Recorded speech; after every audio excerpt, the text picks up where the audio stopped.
नमस्कार साथियों, स्वागत है आप सभी का अंकित इंस्पायरेशन इंडिया पर। मैं हूं अंकित अवस्थी। आप है मेरे साथ में एक ऐसी इंटरनेशनल खबर के साथ जिसका इंतजार दुनिया के बहुत सारे देश कर रहे थे। खबर क्या थी? खबर ये थी कि कब रुकेगा इजराइल और गाजा का युद्ध। क्या ये वाकई में रुकने जा रहा है? चलिए इसके बारे में तो आज हम बताएंगे ही, लेकिन इससे भी ज्यादा बड़ी खबर यह है कि फाइनली दुनिया ने इजराइल का रुकना सुन लिया है, और तो और इजराइल के मुंह से सॉरी सुन लिया है। किसको बोला गया है? कतर को। क्यों बोला गया है? इन भाई साहब ने बुलवाया है। अगर सॉरी आप किसी से बुलवा देते हो, अपने आप में बड़ा टास्क है। बड़ा टास्क इस तरह से समझ कर देखिए कि इजराइल, जिसने खुलेआम दुनिया भर को ये थ्रेट दे रखी हो कि बेटा जहां भी छुपा कर रखे हो सबको घुस के मारूंगा। कतर, जिसको कभी पनाह थी अमेरिका की, उसको ट्रंप की पनाह के बावजूद मारा गया। ऐसे में अगर ट्रंप ने इजराइल से सॉरी बुलवा दिया तो ये ट्रंप के लिए एक बहुत बड़ी जीत कंसीडर किया जाना चाहिए कि ट्रंप ने वाकई में मिडिल ईस्ट में वो कर दिखाया जिसके लिए दुनिया लंबे समय से ट्रंप से उम्मीद कर रही थी। इतने सारे देश जो मिलकर गए थे मनवाने के लिए, फाइनली नेतन्याहू ने अपनी तरफ से कतर से अपॉलॉजीज मांगी और कहा, भाई माफी चाहते हैं, आपके ऊपर मिसाइल स्ट्राइक करके हमने गलत किया। आप एक सॉवरेन कंट्री हैं, हमें आपके ऊपर हमला हमला नहीं करना चाहिए था, हम आपसे क्षमा चाहते हैं। ये कब हुआ? नेतन्याहू गए हुए हैं इन दिनों अमेरिका। अमेरिका में यूएन की बैठकें चल रही हैं, ये वहां गए हुए हैं। ट्रंप से इनकी मुलाकात होती है और मुलाकात के साथ साथ एक दूसरी बड़ी बात होती है जो अगेन ट्रंप के लिए एक विजय से कम नहीं है। और बात यह है कि जिस नेतन्याहू ने थोड़े दिन पहले यह कहा हो कि गाजा या फिर वेस्ट बैंक जैसी कोई जगह नहीं होगी, अब फाइनली वो इस बात के लिए तैयार हुए हैं कि हाँ भाई, गाजा को हम छोड़ने के लिए तैयार हैं।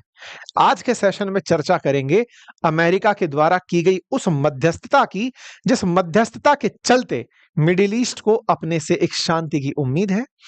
इजराइल की तरफ से माफी मिल चुकी है, साथ ही साथ में गाजा को अब इजराइल कब्जाने वाला नहीं है। तो ये अपने आप में कितनी बड़ी खबर है, आज के सेशन में इसका विश्लेषण करेंगे। चर्चा करेंगे कि यहां से आगे हमास का क्या होगा। क्या वाकई में दुनिया भर के लीडर्स जो इस समय ट्रंप को बधाई दे रहे हैं, मिडिल ईस्ट के नेता जो इस बात के लिए ट्रंप से कह रहे हैं कि जहां पना हम मान गए, आपने वाकई में कर दिखाया, ये केवल ऐसे ही है या इसका कोई दूसरा चेहरा भी है? आज मैं आपके सामने उस पूरी कहानी को खोल कर रखने जा रहा हूं। असल मायने में ये कहानी जितनी सीधी दिख रही है उतनी सीधी है नहीं, ये मैं आज आपको बताने जा रहा हूं। तो विस्तार से सुनेंगे आज के इस सेशन को, क्योंकि दुनिया में नेतन्याहू ने एक काम बहुत अच्छे से कर दिया था कि पूरे अरब वर्ल्ड को और मुस्लिम देशों को एक साथ इकट्ठा कर दिया था और एक साथ इकट्ठा करके ट्रंप के पास भिजवा दिया था कि पापा, आपका बच्चा हमें बहुत मारता है, उससे कहिए हम परेशान हैं। ये बिल्कुल वैसे ही था कि जैसे ट्रंप ने कभी नेतन्याहू से कहा हो कि कतर को पीटो, ये सबको इकट्ठा करेगा, सारे लोग इकट्ठा होकर हमारे पास आएंगे और हम तुमसे कहेंगे कि जाओ सॉरी बोलो, तुम सॉरी बोलना और बदले में तुम जो चाहोगे वो तुम्हें दिला देंगे। तो क्या इजराइल वाकई में ऐसे ही मान गया या फिर वाकई में जीत गया है?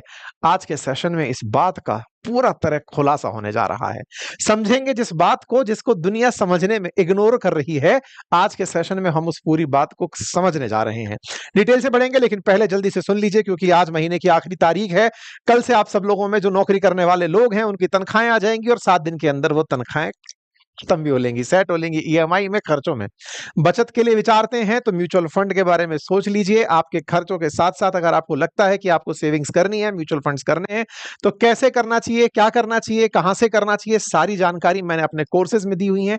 म्यूचुअल फंड क्या होता है, आपके लिए कौन सा बढ़िया है, क्या करना चाहिए, अगर आप चाहते हैं जानना तो बातें बाजार की एप्लीकेशन पर पहुंच जाइए, अपने लिए एक प्यारा सा कोर्स सुन लीजिए, इस हफ्ते में सुन डालिए और उसको पूरी तरह से अपनाकर अपने लिए एक बेहतर सा प्लान डिजाइन कर लीजिए।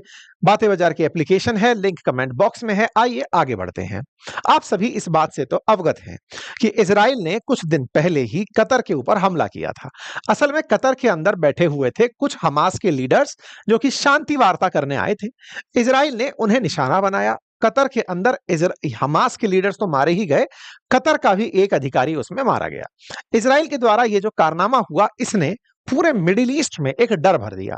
डर इस बात का कि यार, इजराइल को जब इस बात का डर नहीं है कि जिस कतर ने पूरी तरह से चादर ओढ़ रखी है अमेरिका की, सेंटकॉम का मुख्यालय अपने यहां बना रखा है, अमेरिका को $400 मिलियन का हवाई जहाज भेंट किया है, अमेरिका की कही हुई हर बात मानता है, उसको भी अगर नेतन्याहू पेल दे रहे हैं, तो ऐसे में भाई साहब हमें कुछ करना होगा। और ऐसे में एक अजब संयोग हुआ, जिस आदमी को लोग कभी कटोरे में दाना डाला करते थे, कटोरे में सिक्का डाला करते थे, उसे गले लगाना पड़ा।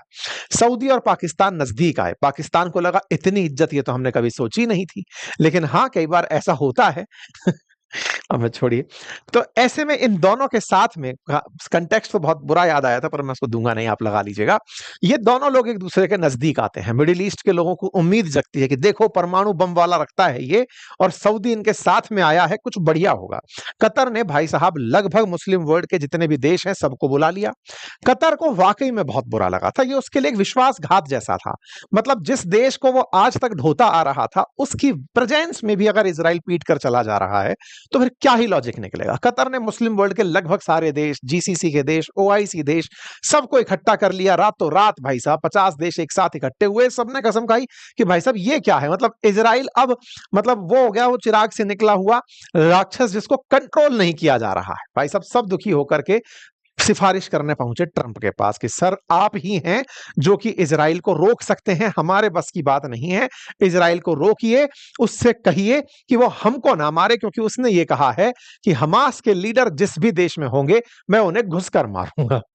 भाई साहब ट्रंप ने बकायदा यूएन की बैठक में इन सभी देशों से बातचीत की, पाकिस्तान भी था, तुर्की भी था, हमने आपको सारी तस्वीरें दिखाई थी, ये सब पहुंचे थे। तो वहां पर पहुंच करके इन लोगों ने बातचीत की थी ट्रंप से, वो मैंने आपको जानकारी दी थी। मैंने आपको वो भी जब बताया था कि सारे देश इकट्ठे हुए थे, 50 मुस्लिम देश इकट्ठे हुए थे कि हम कुछ करेंगे, करेंगे बस इतना ही कि ये ट्रंप के पास पहुंच के शिकायत करेंगे। ट्रंप के पास पहुंचकर शिकायत की थी इन लोगों ने। इस बीच में नेतन्याहू धमकाए पड़े थे इन सबको, बेटा तुमको मैं देख लूंगा, बेटा मैं तुमको देख लूंगा। तो ये सब एक साथ इकट्ठे होकर के पहुंच गए ट्रंप के पास, यूएन के अंदर पहुंच करके कहा सर आप बचाइए, देखिए वो दौड़ा दौड़ा के मार रहा है हमको, आपके दिमाग में जो भी पिक्चर चल रही हो चलने दीजिएगा। अच्छा इसी बीच में भाई साहब नेतन्याहू यूएन पहुंचते हैं, यूएन पहुंच करके अपनी तरफ से सारी बातें रखते हैं, उसके साथ साथ दोनों लोगों को अपडेट देते हैं और कहते हैं कि सुनो हम लोगों ने अभी तक क्या किया। मुझे पता नहीं क्यों जब मैं आपको बात बोल रहा हूं ना, दौड़ा दौड़ा करके मारा, सब लोग पहुंचे। आप में से पता नहीं कितनों ने मुन्ना भाई एमबीबीएस मूवी का शुरुआती सीन देखा है, जिसमें सर्किट एक उद्योगपति को भगा भगा कर मार रहा होता है, और भाग करके वो उद्योगपति जाकर के शरण मांगता है, जिस जगह छुपता है वहां पर मुन्ना भाई यानी कि उस समय संजय दत्त जो है उनके पास कि भैया हमें बचा लो। लेकिन बाद में पता चलता है कि दौड़ा तो असल में संजय दत्त ही रहा था, कहकर सर्किट के नाम पर, सर्किट बस वो छुरी घुमा घुमा करके उसे दौड़ा रहा होता है। बिल्कुल वैसा ही सीन अपने दिमाग में लाइए कि नेतन्याहू केवल ट्रंप के इशारे पर इन सबको दौड़ाए फिर रहे थे। 50 देश एक साथ आकर के जिस आदमी से क्षमा मांगे कि सर उसे रोकिए वो मार रहा है, खेला असल में वही खेल रहा था, दैट इज ट्रंप खेल रहे थे। ट्रंप ने अपनी तरफ से नेतन्याहू को छोड़ रखा था कि जाइए मिडिल ईस्ट में शांति करिए, शांति के नाम पर सारे उन लोगों को जो अमेरिका को गाली देते हैं मिटा दीजिए। भाई साहब इन्होंने पूरी लिस्ट डाल दी कि मैंने सब मिटा दिए सर, अब मैं आ गया हूं, बताइए आगे का क्या काम है। भाई साहब नेतन्याहू ट्रंप से मिलने पहुंचते हैं, ट्रंप से मिलने पहुंचते हैं, तस्वीरें आती हैं, ट्रंप इन्हें रिसीव करते हैं, दोनों के बीच बढ़िया हैंडशेक होता है। लोगों को उम्मीद होती है कि ट्रंप इनसे अब कुछ ऐसा कहेंगे जिससे कि सब तरफ सब लोग खुश हो जाएंगे। ये बिल्कुल वैसे ही फिर से अगर आप उस सीन के मूवी के सीन को घुमा रहे हैं तो हे सर्किट तो इससे सॉरी बोल टाइप से बोले जी सर मैं अभी सॉरी बोल देता हूं, तो सर्किट खट से सॉरी बोलता है, ऐसे सॉरी गलती हो गई। बिल्कुल वैसे ही ट्रंप ने नेतन्याहू से कहा कि सुनो मैं फोन मिला रहा हूं, तुम कतर के प्रधानमंत्री से सॉरी बोलो कि तुमने उनकी सॉवरेनिटी का उल्लंघन किया। इजराइल ने कहा ओ क्या बात है, सॉरी चाहिए, लीजिए सॉरी देते हैं। ट्रंप के कहने पर नेतन्याहू ने कतर के प्रधानमंत्री शेख मोहम्मद बिन अब्दुल रहमान अल थानी को फोन किया और कहा अपॉलॉजीज, हमने आपकी सॉवरेनिटी का उल्लंघन किया, आपकी संप्रभुता का उल्लंघन किया, हमास को मारना चाह रहे थे लेकिन आपके देश में आपसे बिना पूछे हमला कर दिया, इसके लिए हम क्षमा प्रार्थी हैं। भाई साहब खुश हो गया कतर। कतर ने बकायदा इस बात को इस तरह से लिखा जैसे कि सॉरी पाते ही वो खुश हो गया हो, लेकिन वो ये भूल गया था कि व्यापारियों की सॉरी भी सौदे में आती है। वो ये भूल गया था कि उसे ये सॉरी पकड़ा करके एक सॉरी की कीमत तुम क्या जानो कतरी बाबू, ये बताने का प्रयास हो रहा था। असल में कतर को सॉरी के बदले कुछ ऐसा करना था जिसकी शायद ये मिडिल ईस्ट कंट्रीज बहुत दिनों बाद रियलाइजेशन में होंगे। क्या था आगे की कहानी सुनिए। भाई साहब इन्हें सॉरी दी जा जाती है हर जगह कि साहब during call Israeli prime minister apologised for attack on Doha and कतरी sovereignty which resulted in the martyrdom of Qatari citizen Badr al-Baduri Dosari pledging to not repeat any targeting of Qatari territory in the future। उन्होंने कसम खाई कि भविष्य में कभी वो हम पर हमला नहीं करेंगे। प्रधानमंत्री ने हमारे विदेश मंत्री को कतर के साथ मिलकर के ये अफर्म किया है कि सॉवरेनिटी का भविष्य में कभी उल्लंघन नहीं होगा, भविष्य में कभी भी कतर के ऊपर इस तरह के हमले नहीं होंगे, कभी भी इस प्रकार का दोबारा अटैक नहीं होगा, ऐसा हमें अश्योरेंस दिया। कतर ने बकायदा गाजे बाजे के साथ पूरी दुनिया को बताया कि देखिए कितना अच्छा काम हो गया है।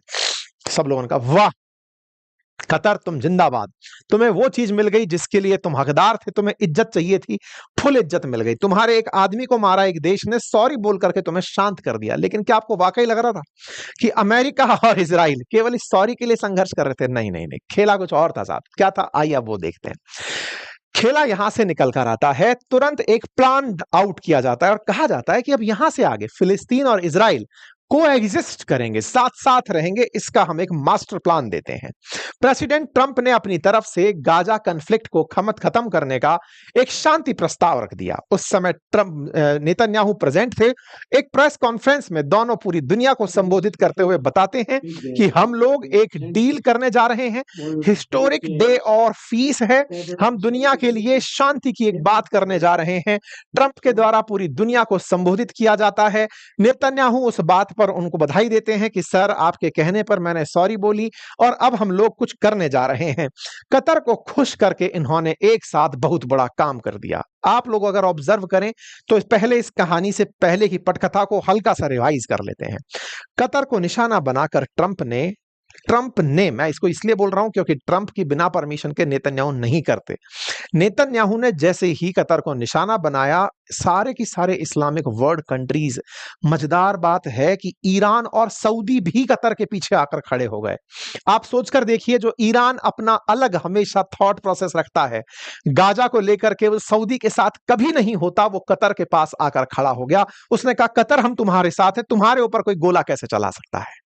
यानी कि दुनिया भर के सारे मुस्लिम देश जिनकी कितनी भी विचारधाराएं हो, तुर्की चाहे सऊदी के सामने कितना भी बड़ा नेता बनने का सोचता हो, पाकिस्तान जो तुर्की के साथ मिलकर के मुस्लिम वर्ल्ड के अंदर अपनी अलग सत्ता स्थापित करने की सोचता हो, सब एक साथ आकर जिसके पास खड़े हुए उसका नाम कतर था।